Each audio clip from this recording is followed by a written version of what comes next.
हरिओम। भारत योग की चक्र सीरीज के आज फाइनल डे, अंतिम दिवस, पूर्णता दिवस में आप सभी का बहुत बहुत स्वागत, अभिनंदन। आज है 7वां दिन। क्विक रिकैप करते हैं अब तक हमने जो कुछ सीखा। पहले दिन हमने जाना चक्र क्या है और मूलाधार चक्र के विषय में जाना। दूसरे दिन हमने स्वादिष्ठान चक्र के विषय में जाना। तीसरे दिन मणिपुर चक्र के विषय में जाना। चौथे दिन हमने अनाहत चक्र के विषय में जाना। 5वें दिन विशुद्धाख्य चक्र के विषय में जाना। छठे दिन हमने जाना आज्ञा चक्र के विषय में। और आज है 7वां दिन यानी पूर्णता का दिवस। और आज right at the top of your head और टॉप ऑफ द हेड से भी थोड़ा सा ऊपर, यानी जिसे हम ऑरा कहते हैं, जिसे हम एक व्यक्ति, किसी भी व्यक्ति का ऑरा मानते हैं, उससे निकलने वाली तरंगों को अनुभव करते हैं, तो बिल्कुल सर के ऊपर स्थित है आपका सहस्त्रार। कुछ टेक्स्ट में इन 7 को चक्र माना गया है, कुछ में माना गया 6 चक्र हैं, 7वां गंतव्य है जिसे हमने सहस्त्रार कहा। यथानाम तथा गुणा, सहस्त्रार, थाउजेंड्स। तो हमारे हालांकि होते तो ये वॉर्टेक्सेस हैं, पर जो चक्रों की आकृति है वो अलग होती है, वो सर्कुलर नहीं होती है, पर वो अभी बताएंगे तो आप कंफ्यूज हो जाएंगे। तो वो जब आप इस सीरीज के दूसरे हिस्से में जाएंगे हम तब समझेंगे। तो सहस्त्रार मीन्स थाउजेंड्स ऑफ पेटल्स। जैसे एक लोटस की थाउजेंड्स ऑफ पेटल्स खुल जाती हैं, तो ये मुक्ति का मार्ग है। जब हमारे प्राण पखेरु उड़े, किसी के प्राण नीचे से निकल जाते हैं, किसी के प्राण ऐसे मरते हैं, लोग मुख से निकल जाते हैं, किसी के प्राण आंखें खुली रह जाती हैं, आंखों से निकल जाते हैं।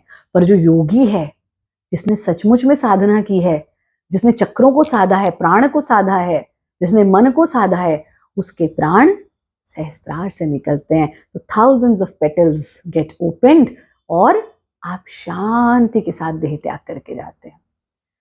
जब हम सहस्त्रार की बात करते हैं, क्योंकि ये तो गंतव्य है, ये तो फाइनल स्थान है, इसलिए इसका शरीर से कोई लेना देना नहीं है। ये सिर्फ आध्यात्मिक बात करता है, साइकिक वर्ल्ड, यानी फिजिकल बॉडी से अब हम ऊपर उठ गए हैं और यहाँ मुक्ति का मार्ग आ जाता है। यहाँ हम समधि, समाधि की स्थिति में आ जाते हैं, यानी हमारी जो बुद्धि है, हाँ, धी मतलब बुद्धि, सम मतलब समान, फिर हम न दुख में दुखी, न सुख में सुखी, न लाभ में खुश हो जाना, न हानि में परेशान हो जाना, समत्वम योग उच्चते की स्थिति में आ जाते हैं कि बाहरी परिस्थिति कोई भी रहे, मेरी मन की स्थिति, परिस्थिति कुछ भी हो, मनस्थिति परिवर्तित ना हो। ये होता है जब हमारा सहस्त्रार रेगुलेट होता है। जब हम, लेकिन सहस्त्रार तक पहुंचने के लिए हमें मूलाधार, स्वादिष्ठान, मणिपुर, अनाहत, विशुद्धाख्य और आज्ञा, इन पर कार्य करना होगा। जब इन पर हम कार्य कर लेते हैं तब हम सहस्त्रार की स्थिति में आते हैं। सहस्त्रार का भी लोक मंत्र अलग है, बीज मंत्र अलग है, रंग है, आकृति है, इसके अलग अलग ध्यान की विधियां हैं और प्राणायाम का अभ्यास है, जिसके माध्यम से हम सहस्त्रार को नियंत्रित, रेगुलेट, जागृत करते हैं। चक्र, परमात्मा ने आपको एक ऐसा तरीका दिया है जो आपके भीतर अद्भुत अद्भुत शक्तियों को जागृत करता है। आप ऑर्डिनरी नहीं हैं, आप परमात्मा की संतान हैं और उस परमात्मा ने आपको क्रिएट किया है।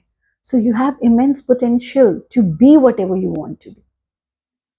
आपके अंदर अथाह क्षमता है और उस क्षमता को हम भारत योग के चक्र कोर्स के माध्यम से जानते हैं। चक्र कोर्स लेकिन ओपन फॉर ऑल नहीं है, सभी के लिए नहीं है। तो जब आप ये सीरीज पूरी की पूरी अटेंड कर लें, बेसिक्स को समझ लें, फिर आप हमारा रूपांतरण कोर्स कीजिएगा। रूपांतरण कोर्स करके हम heal through chakra course part 1 and then part 2 करते हैं और फिर हम ध्यानम कोर्स की ओर बढ़ते हैं। आज के इस सत्र में इतना ही। इस पूरी श्रृंखला को आज हम यहीं पर पूर्ण विराम दे रहे हैं। बहुत जल्दी एक नई श्रृंखला लेकर के आपके साथ आएंगे। आप अपने 2025 को इस श्रृंखला के साथ पूर्ण कीजिए, साधना के साथ पूर्ण कीजिए और अपने भीतर इस संकल्प शक्ति के साथ पूर्ण कीजिए, I have to do something good. सिर्फ ये छोटे छोटे ऑब्जेक्टिव लेके नहीं, मुझे तो बहुत बड़ा ऑब्जेक्टिव है कि स्वास्थ्य को, आनंद को प्राप्त करके मुक्ति के मार्ग पर चलना है। सभी के लिए बहुत शुभकामनाएं, शुभाशीष, खुश रहें, आनंदित रहें, हंसते रहें, मुस्कुराते रहें। हरिओम, जय हिंद, वंदे मातरम।